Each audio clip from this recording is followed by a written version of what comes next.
seen a lot of things that look like the Tiger of old, Gary. There, I don't need one. What a shot. I think that's a shot we're seeing more and more since he started working with Sean Foley. This is just about picture perfect, Roger. Well, Sean Foley, maybe the eagle has landed, who knows? It's nice that my game's been coming around, working with Sean. I feel as if my game's not very far away. His standards have definitely changed as of late. He's got to be really pleased. Tiger Woods started playing better golf last year after he began working with Sean Foley. Coincidence? Maybe. In a few months we'll have a better answer, but keep in mind Tiger went winless last season for the first time in his career.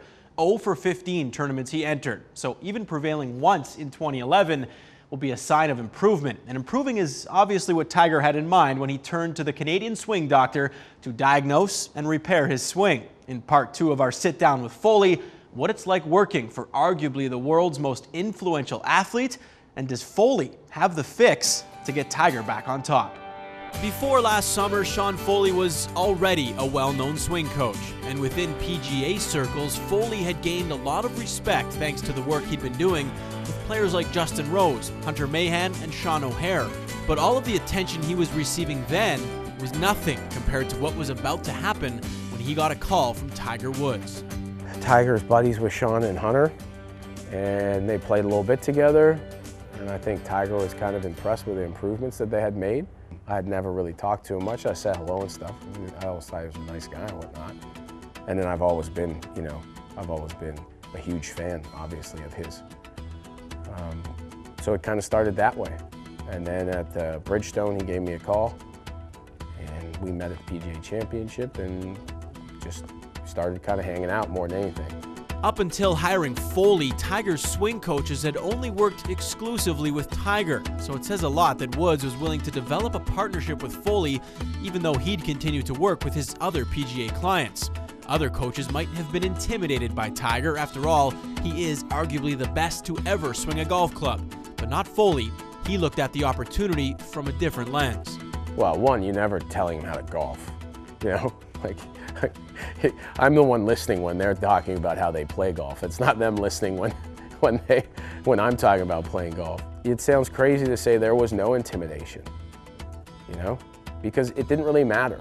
It's like if he liked what I had to say, cool. If he didn't, I wasn't going to change who I was. The main concern I had that week was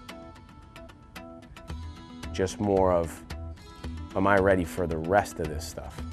But then I realized I'm in control of most of the rest of that stuff.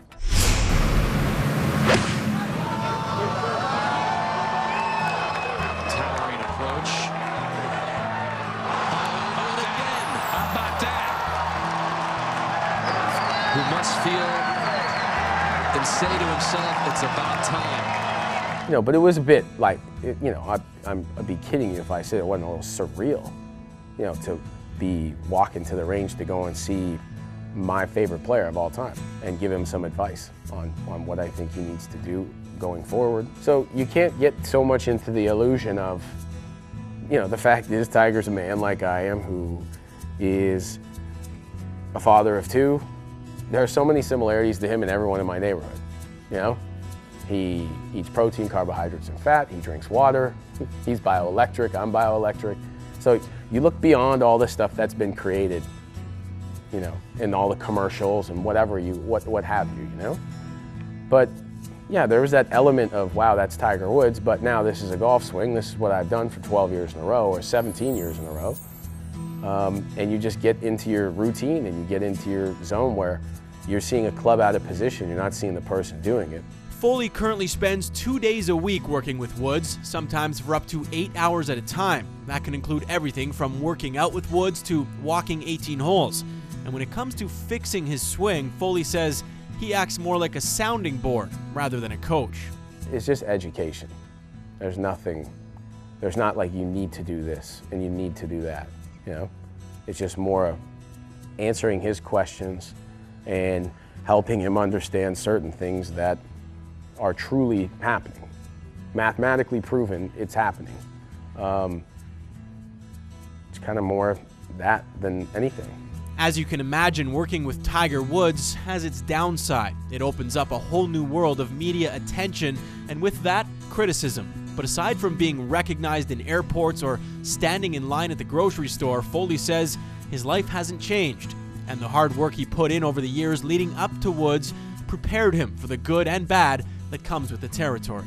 4 years ago, if this had happened, I would have probably not been able to get my head through the door, and I would have probably totally destroyed it and probably destroyed myself because I wouldn't have been ready to deal with that. Must have.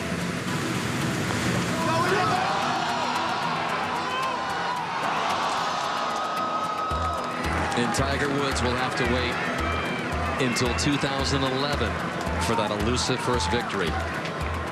Since he began working with Foley, Tiger's results have gotten progressively better. The last 3 tournaments he entered in 2010, Woods finished in 6th, 4th, and 2nd place.